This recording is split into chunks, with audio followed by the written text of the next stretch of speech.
Hello team and welcome back to the channel. So I assume that you might already have learned Docker and you might be preparing for DevOps interviews. But to be very frank, do you think that interviewer is going to ask the basic questions with respect to Docker? Like they might not ask the questions like how you build a Docker image, how you run a container. Instead, the interviewer is going to focus on asking real-time scenario-based questions like how do you run a health check inside the container, how you set up the tag of Docker image to be Git commit, right? They can ask you how you can set up limits of memory and CPU inside the container.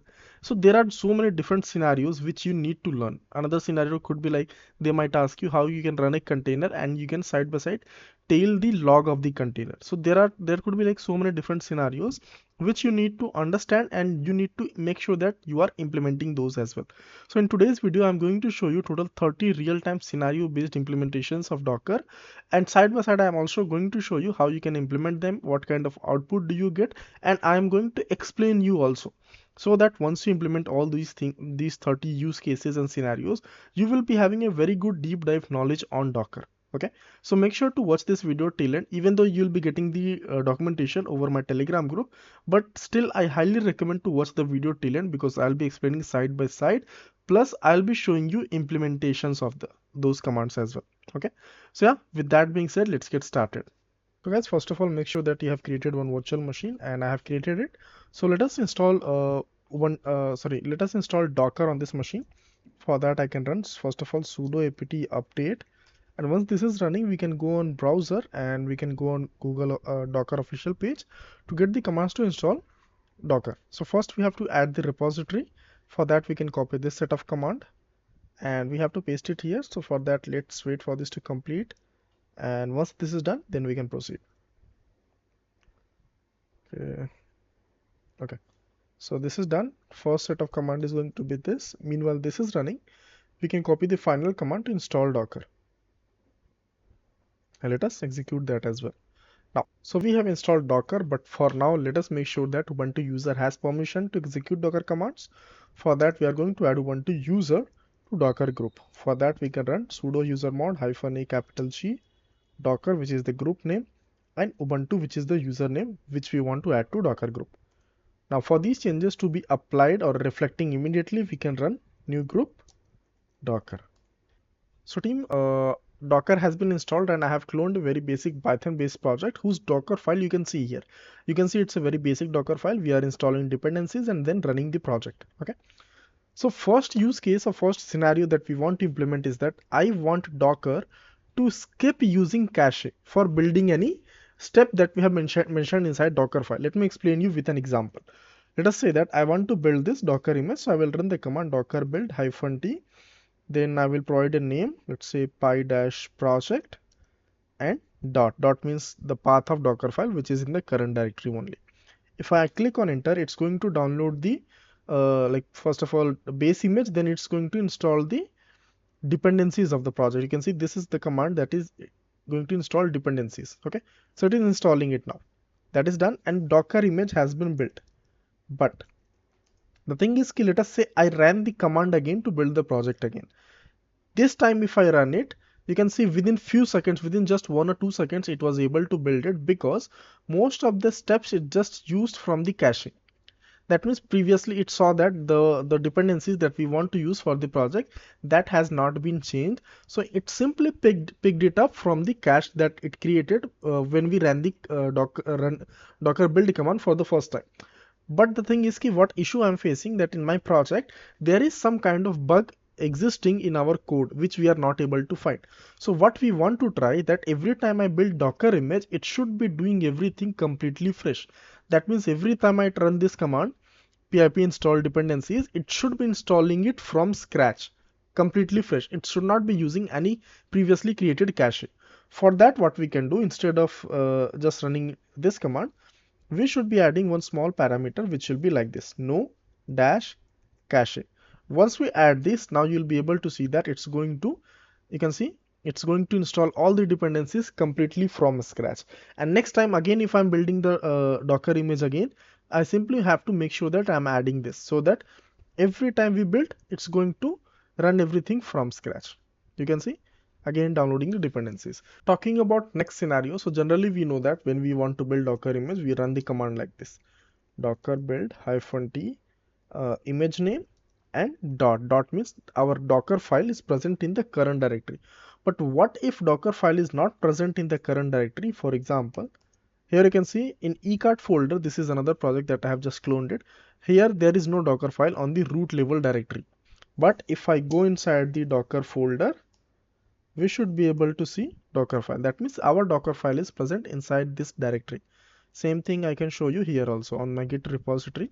You can see Docker file is not present on this level. Instead, it is present here. In that case, what we have to do? In that case, we have to provide the proper path. But how do we do that? Okay, so before we do that, let me quickly install Java and Maven so that we can build this project successfully, so that no issue comes. Okay, so first let me install Java on our machine, and then quickly I will install sudo apt install Maven. Okay, now we'll be able to build our application. Okay, so we want to build this project first. For that, I can run Maven package -d skip test equal to true, and let us see what happens. So now it's going to build the project to generate the jar file which we are going to use in our Docker image. Okay, so this is done. Now here you can see Docker file is not present in our current directory, but how do we build it? So for that we can run docker build -t.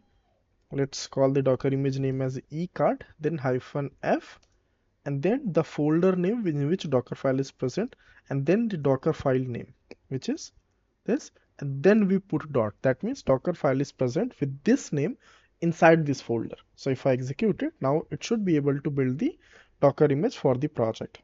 Okay, so this is the scenario where you can basically build a Docker image based on if the Docker image is not present in the current directory. So then next, let's talk about, see, as of now, if I show you Docker images, as of now, all my Docker images have the tag latest, which we can change to version 1, version 2, anything we want. But what if I want that my tag of the Docker image should be as per the Git commit? For example, the latest commit on this repository is this one, 274FAE9. So I want that key when this commit was done, and after that commit, when we build the Docker image, so latest commit should be the tag. In that case, how we can do? Okay. So as you can see, I'm using this board game project, and make sure that before you start building the Docker image for this project, you have installed Java and Maven and you have built the project as well. Now we can run the command like this: docker build -t image name, let's call it as board game colon. Now here what we have to add something like this $git ref parse -f short head. This is going to make sure the latest commit, whatever is there on the this repository, on this board game repository, that will be added as the Docker tag, and then we can put a dot referencing the path of Docker file which is present in the current directory. So I can click enter, and now let's see what happens. So it's going to build the Docker image.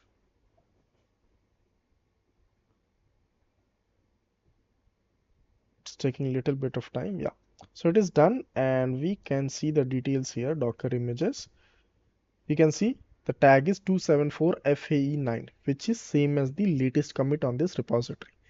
Okay, so this is also quite useful when you want that tag should be, the tag of Docker images should be responding to latest commits. Okay, now let us understand this similar kind of scenario with different requirement. Let's say instead of having the tags commit as the tag, I want that tag of the Docker image should be with respect to date. How we can do that? If I show you, one second.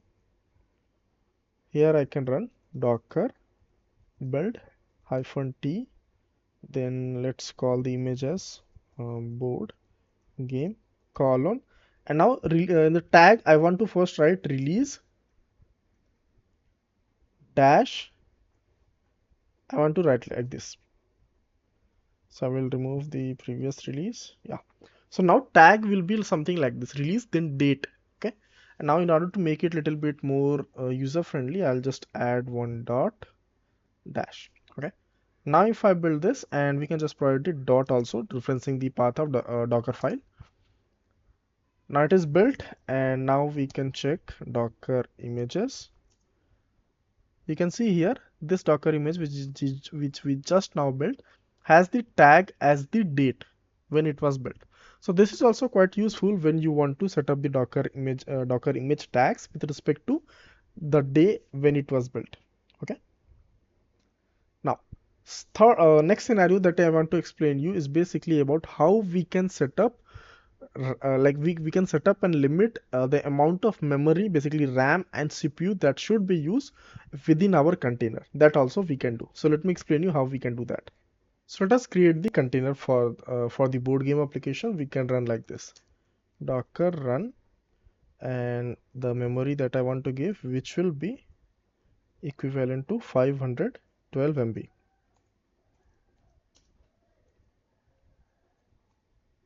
And then CPU that I want to give which will be 1.5.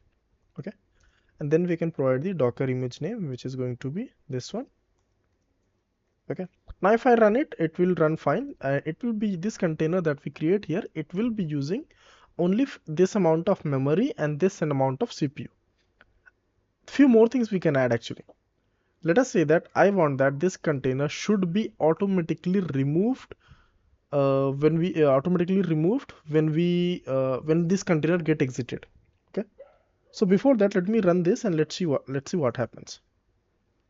So I have started it and it's going to run now. And we should be able to see all the details here in the logs. And I guess application is started. You can see it says started database project application. So it is running, right? If I stop it using Control-C, and now if I run here docker ps-a, so here we can see the container got stopped, right?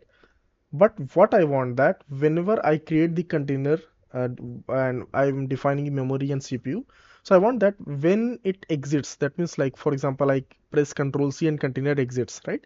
In that case, what it should be happening, it should be getting, the container should be getting removed also. It should not be present here. It should not be visible here. For that you can add --rm. And now if I run it, let's see what happens. So now it has started.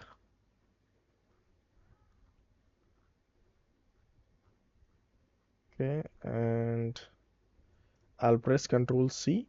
So it is shut down, right?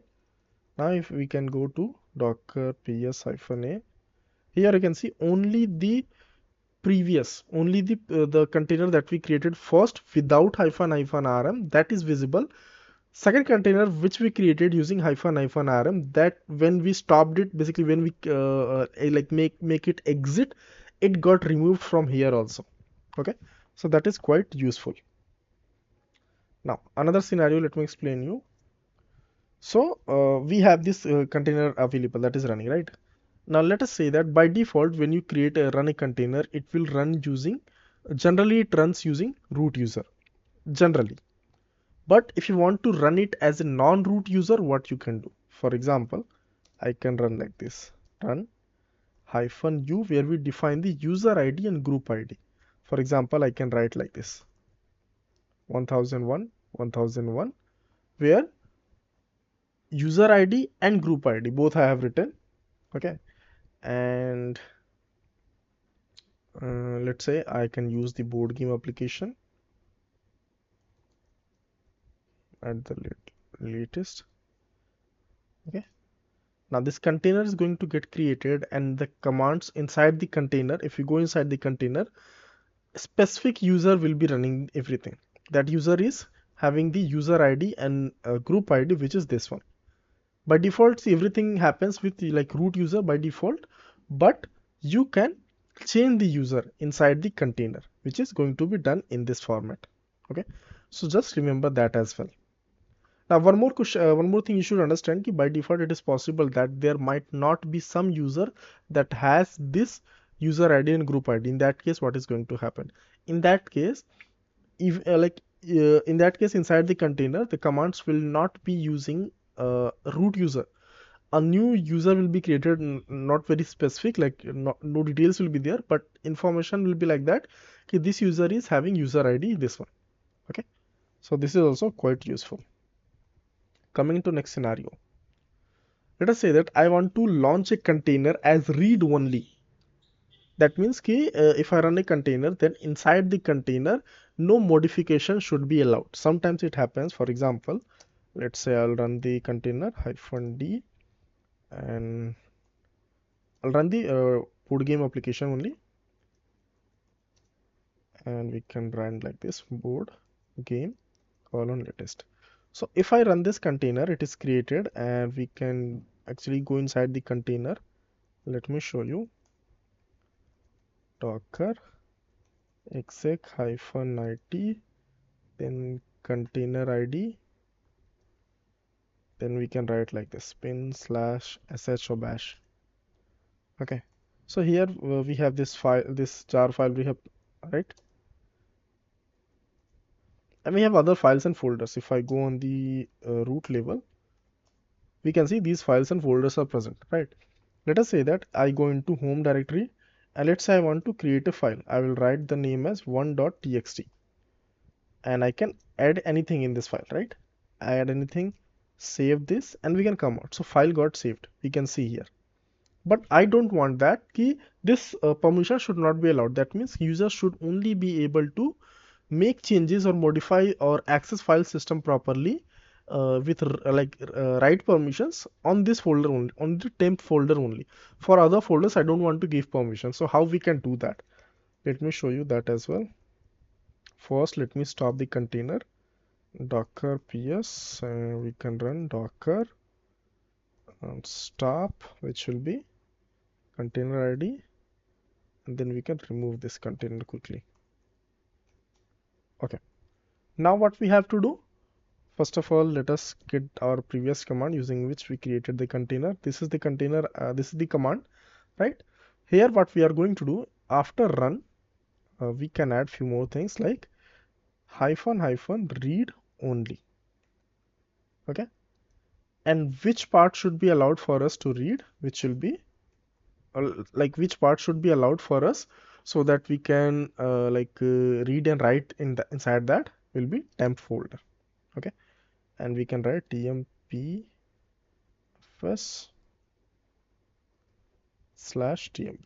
Okay, and this should work. So click enter, it is created. We can see the details, container is running, right? Now we can go inside the container exec-it container ID /bin/sh. Now we are inside this folder. Okay, so let me, okay, we are back here. Now I will go inside the home directory and let me try to create a file. 1.txt file I'm trying to create. Let's write something inside it and let's try to save this. If I run this, you can see 1.txt is a read only file system. That means it won't allow us to write anything inside it. So I will just come out of it. But if I go inside temp folder /tmp, here let me create 1.txt file, and here I can write something inside it, save the contents. You can see it got saved. So this is how you can make your container read only, so that users can be allowed only to modify or make changes to this directory, or you can just make it like completely no access, like completely read only. Okay. So I'm talking about our next scenario. So there are situations where our container exits with exit code 1, right? And it just stops, right? And it does not start. So we could have a system setup in which we ask Docker that you should be restarting the container if it exits, right? And the command will be like this: docker run -d -rest, this section that you see here, restart on failure.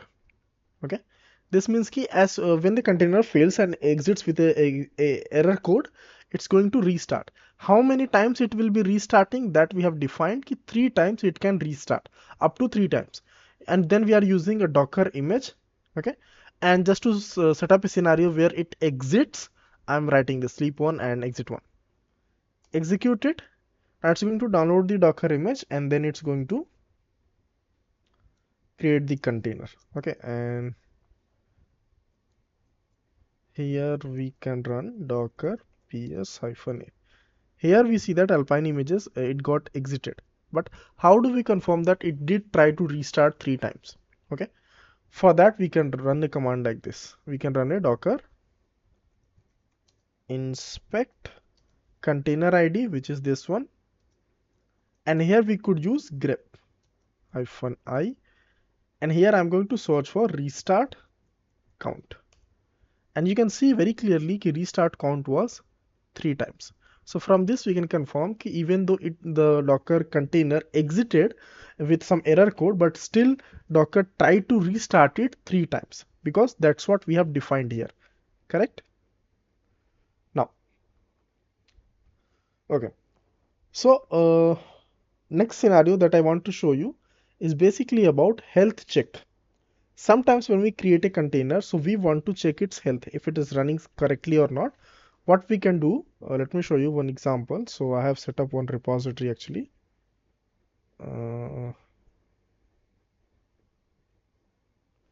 So this is the repository that we are going to use for the demo, and I'm going to clone this.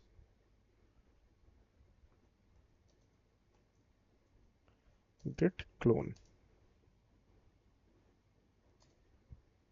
Sorry.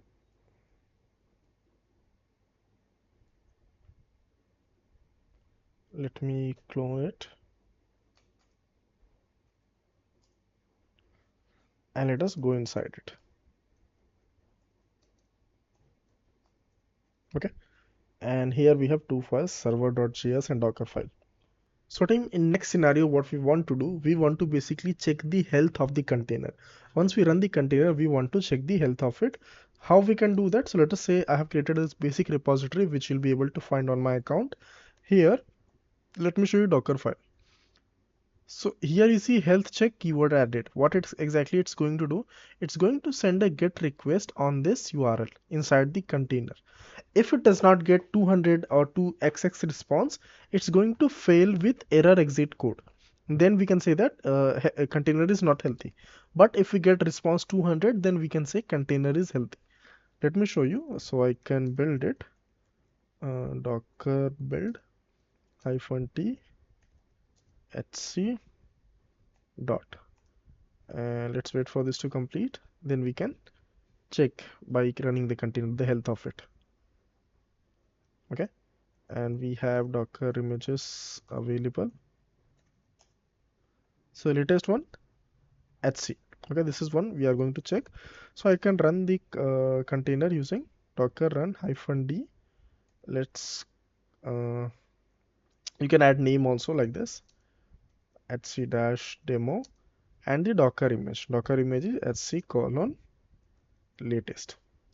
Okay, run this and it is created, right? Now we can run docker ps, and here you can see, one second, health is showing starting.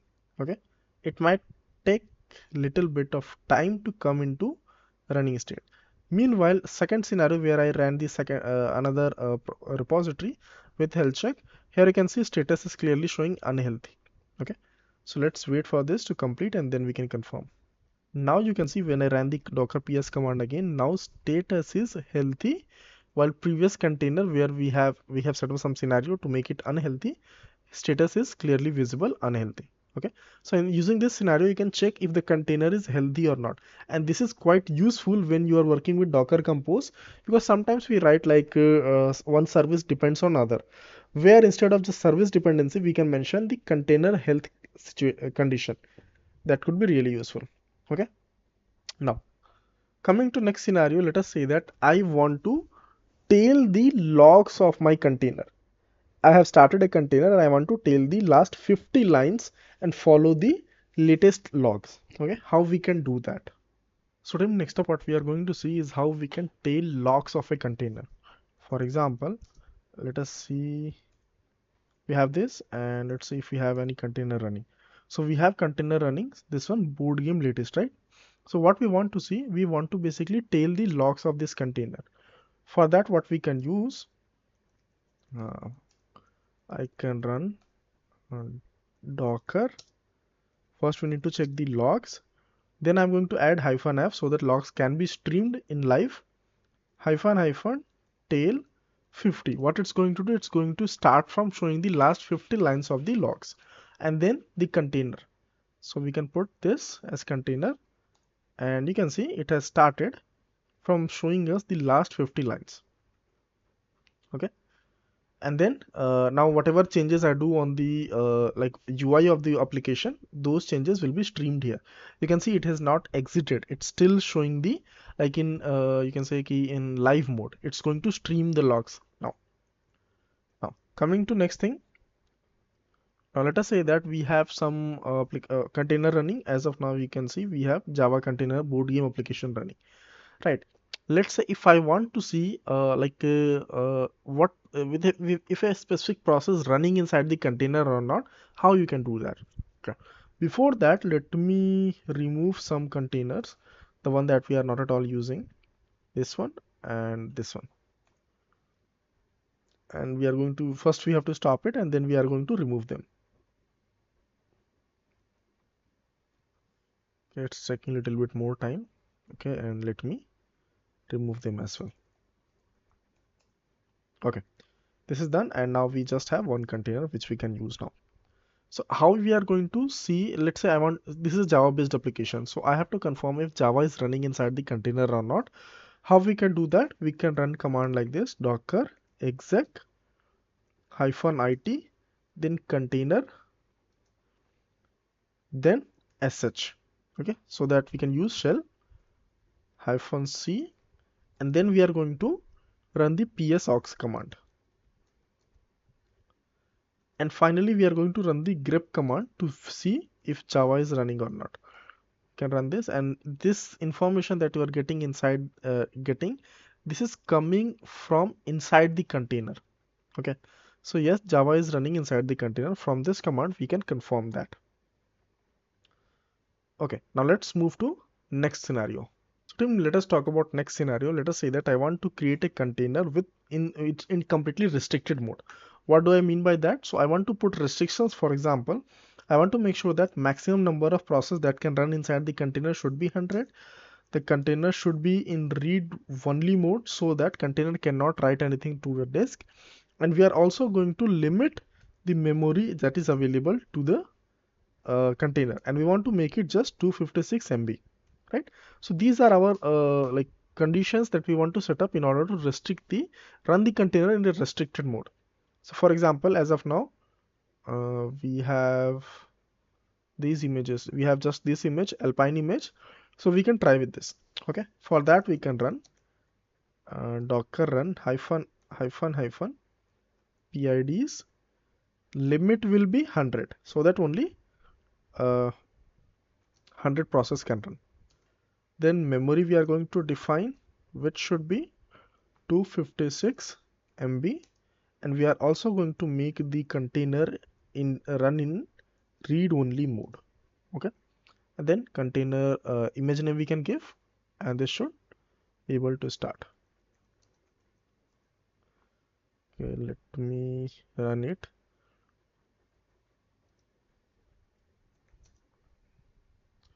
In IT mode so that it does not exit. Okay, now this is read only mode, and let us say that I go inside any folder. Let's say I'll go inside home folder. We are trying to create one file, and let's say I try to modify this, and if I try to save this, it won't be able to be saved. Why? Because it is read only. Okay, so in this way you can run a container in a restricted mode. So Tim, now let us talk about next scenario where basically the requirement is that if I'm running any container, right? So I want, obviously that container is going to generate some logs. So I want that those logs I should be able to see on the host machine. Host machine means the Linux machine where the container is going to create it. So basically my requirement is that I don't want to go inside the container every time to check the logs. I should be able to check the logs using the host machine. So what we have to do, we have to map a directory on this host machine to the directory inside container. What we can do for that, first of all, let me create one directory here. Let's call it as logs. Sorry, spelling mistake. KDIR. Okay. So we have this container, we have this folder named logs, right? So now what I'm going to do, I'm going to create a container of Nginx. We can run docker run -v, and now I'm going to use $pwd so that it points to the present working directory, then logs folder. Okay, and then we are going to map it inside the container where the logs are going to get generated, which will be on this location, Nginx. Okay, and we are going to run the Nginx container. So I have written the Nginx image name. Now if I run this, let's wait for this to complete.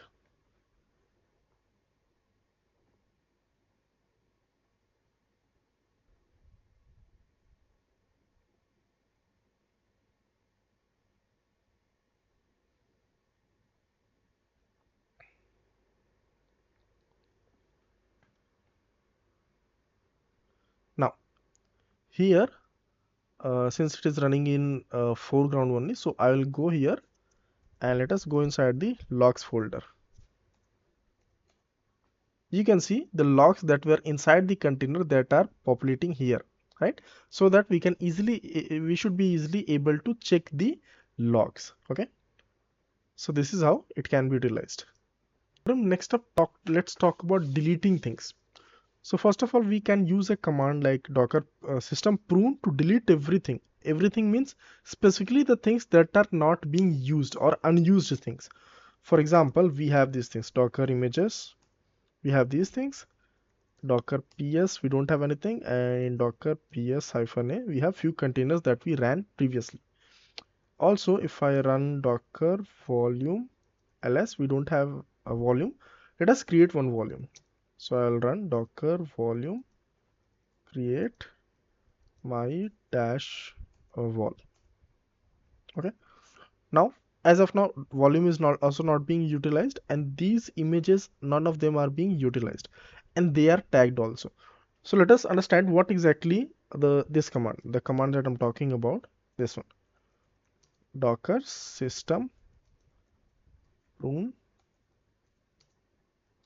-a volumes -f.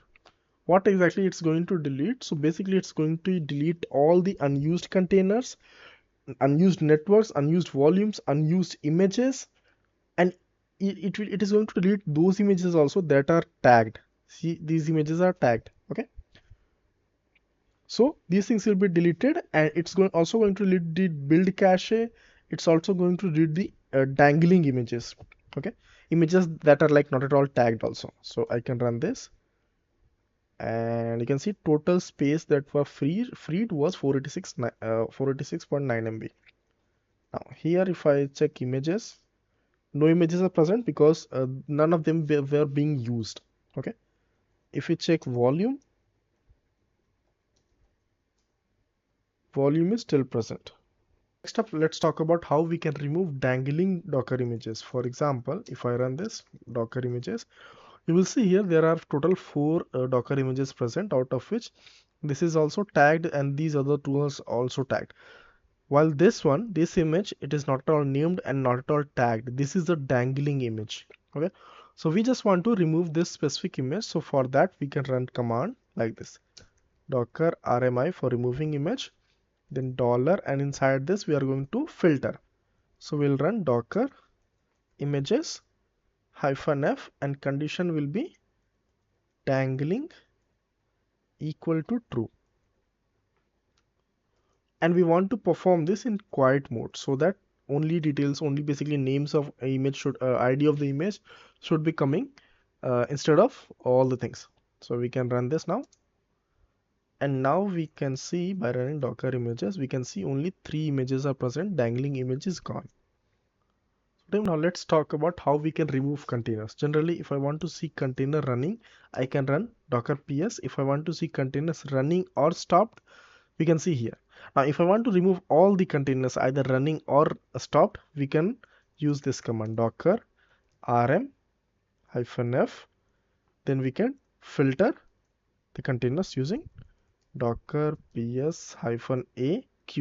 Why we are using q?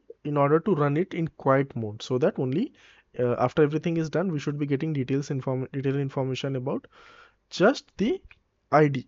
Okay, if I run this, you can see only the ID of the containers that got removed we are able to see here. Okay, so using this you'll be able to zoom. So as you can see here, as of now we are having 4 images, right? So we want to check how many images were created after a specific image. So for example, let's say if I run docker image ls-f, and here we will put a filter like since. Inside since we are going to write the name of image after after which whatever image were created, we want to see those. For example, here if I write like this 𝗵𝗃𝗁𝑉1 and close this. Now after this image was created, after this only one image got created after this, which was this image, and that information we are able to see. This is quite useful when you have tons of images and you want to get the list of images that were created after a specific image was done or created. Okay, one more thing that is quite useful is basically renaming containers. Okay, for example, we have, let's say, these images, and let me quickly create one container. I can run -d -name 𝗵𝗃𝗃𝗦𝗃𝗀. I'm just creating a container using XYZ image. Okay, so this container is created. We can see here container is named as this one, XYZ. Now if I want to rename this container to some other name, we can run the command like this: docker rename. Old container is XYZ, new container will be ABC. This is done, and we can verify this by this. Now the same container is named ABC, so this is also quite useful. Okay, now what we want that like this container is running, right? 𝗕𝗃𝗃𝗦𝗃𝗀, sorry.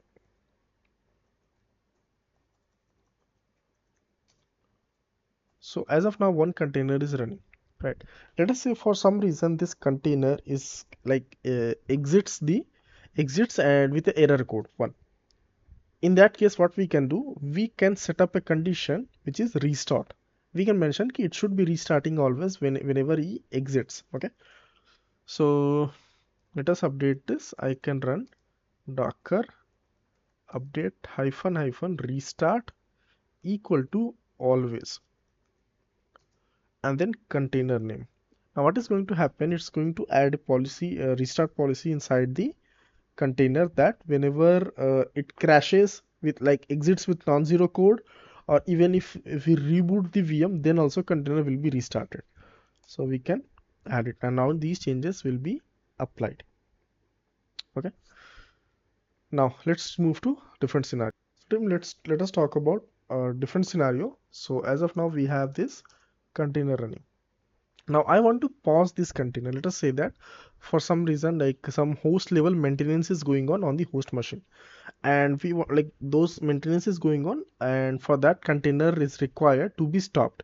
So basically, instead of stopping the container, we are going to pause the container. What it's going to do, it's going to temporarily freeze the container. So inside this, all the CPU process will be suspended. How we can do that? We can run the command like this: docker pause the container name, which is ABC in our case, and docker unpause. So we are going to run both the commands together, or maybe just let us just run one time. Docker pause, and this container is basically now in paused mode. Okay, you can see the status here, it is paused now. To unpause it, you can run docker unpause container name, which is this one. Okay, and again it's quite useful when you have some maintenance going on the host machine. Talking about some other thing, the diff command. What exactly it's going to do? It's going to show us the file level changes made to containers file system compared to the image it came from. So we can run like this: docker diff ABC, the container name. Now here two sections you'll be able to see, C and A. C means changes. That means in these files changes were done after the container got created, and A means adding. Like in this file some data has been added in these files. Okay. So from here using docker diff command also we can see the changes. Another quite useful command we have, which is basically to export the Docker image inside a tar file. For example, we have these Docker images, right? I want to export it. How we can do? We can run docker save and the image name. Let's say I want to go with 𝗙project latest, and I want to export it in a tar file. Let's call it as 𝗙-project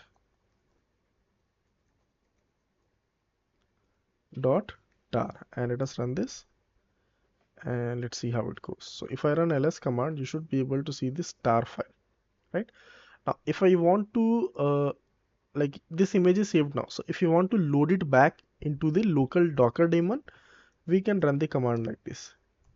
Okay, before that let me remove the docker image that was already existing, which is this one.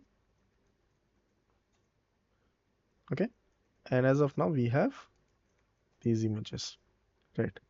So if I want to load this tar image back to local daemon, we can run the command like this: docker load this and then name. Sorry, it is supposed to be D. It is done, and we can check details here. You can see image has been loaded now, so it is again quite useful. Let's talk about next thing. Basically I want to copy something from the container to the host machine. So we have this container running. Okay, let us go inside the container first and create some file inside it, and name will be abc/bin/sh. So currently we are on this location inside the file, and I'm going to create one file named as 𝗵𝗃𝗃𝗃. Inside it we can write something 𝗵𝗃𝗃𝗃, right? And we can save this now. So my requirement is that I want to copy this file onto the host machine, right? How we can do that? Now we want to copy this file back to the host machine. That means here. Okay.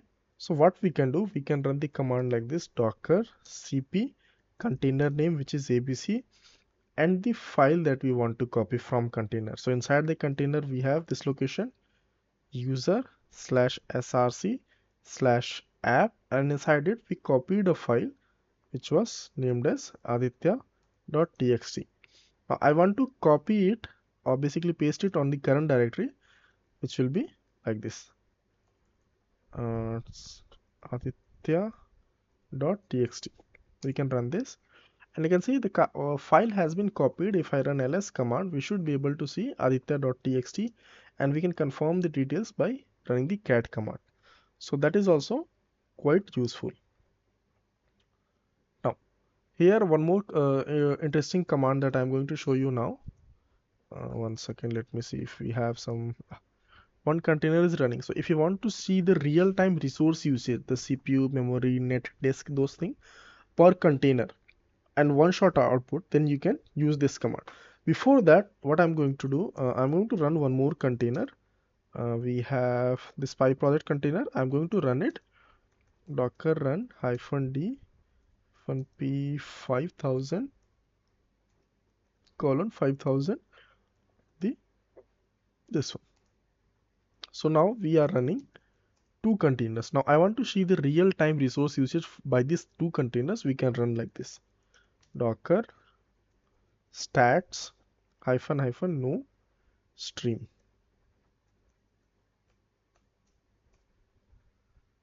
And let's wait. You can see this information that you are seeing. This is the container 1, this is the container 2.